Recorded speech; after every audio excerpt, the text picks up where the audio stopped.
In the land where God established his covenant with mankind, there is a treasure that remains unbeknown to the vast majority of Western civilization. A treasure that is a beacon to the world of hope and peace.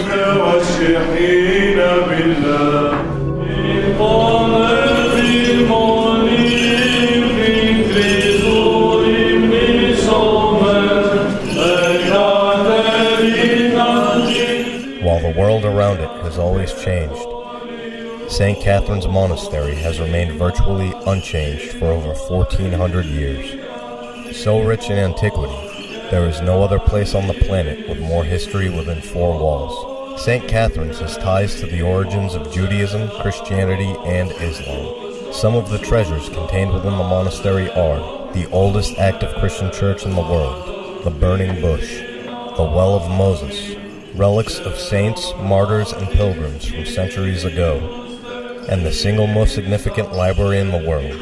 Saint Catherine's Library contains 1/3 of all the texts and manuscripts on earth that date over 1,000 years. One of these texts is the Codex Sinaiticus, the oldest known Bible in existence. Today, these ancient texts are being digitized through high-resolution film so that they may be viewed and used by scholars from around the world. As famous as the library of St. Catherine's is, the monastery is actually even more famous for the icons that we have here. We have over 2,000 icons. And I have read that of all the icons that survive from Byzantine times, half of them are here at St. Catherine's Monastery. This is due to the dry and stable climate here, to the protection that the monks gave to the icons over the centuries, and to the fact that the monastery has never been destroyed and never been abandoned in all of its history. We have an exceptional collection of encaustic icons dating from before iconoclast times. Iconoclasts destroyed icons deliberately, but this was a policy imposed by the emperor and enforced in Constantinople. Jerusalem and Sinai were already outside the Byzantine Empire at the time of iconoclasm in the 8th and 9th centuries, so the earliest Christian art that survives today is to be found at Sinai, and it is the very fragile panel icons that survive here. And of all of them, the most important is the 6th century icon of Christ, Pantocrator, Christ the ruler of all. This is an exceptional icon. You expect earlier icons to be more primitive and later to be more developed. So it is quite surprising to see that some of the earliest depictions that survive, perhaps the earliest panel paintings that survive, are extremely sophisticated. But we have icons painted all the way up to very recent times, and I've been told that Sinai is the only place where you can trace the entire spectrum of iconography from the 6th century to the present. The monastery has passed through many difficult struggles. It is an area away from the rest of the world.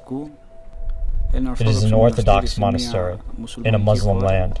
And it is one of the standing wonders of Orthodoxy, because all other monasteries of this time were destroyed under armies of Islam, and many priests and monks were slaughtered. Imagine this, a story from here that occurred about the year 1050 AD.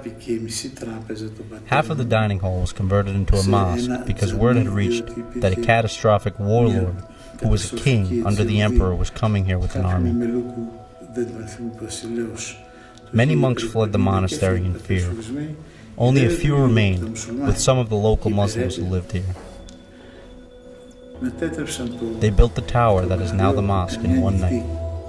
When the army arrived here and saw the mosque, they stayed and prayed and did not bother the monastery at all.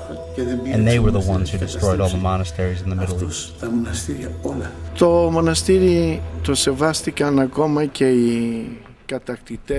The monastery has always been respected by various barbaric groups that were known to raid, loot, and destroy villages and sanctuaries, such as times under the Ottoman Empire. The Prophet Muhammad had given a letter on paper to the monastery, known as the Autonomy, This autonome was an edict giving protection to the monastery. When Islam became a major religion and the Ottoman Empire was established, all followers of Islam honored this edict and respected the monastery. Here there is mutual respect. Many Muslims are here and come here. We respect them and we love them. And the Muslims protect us and look out for us. We work together to solve problems. It is a marvelous paradigm. The same one God, but different faiths. There is a common respect, a respect where we help one another, love one another, and do things for one another. We have different cultures. We share ours with them and theirs with us. We share different languages. We have different ethnicities, but we have always lived and coincided together over the ages and are in harmony to this day. Though the Monastery of Saint Catherine has once been called home by the likes of the Prophet Muhammad and Napoleon Bonaparte, there are only a handful of priests and monks that abide there today. On average, the monastery attracts over 1,000 visitors per day from all over the world. Some are just tourists who come to see this living time capsule, and others are faithful pilgrims who come to pay homage to the Lord. However, in the world that we live in today, it is of the utmost importance that society as a whole is aware of this beacon of hope that lays in the Sinai Desert.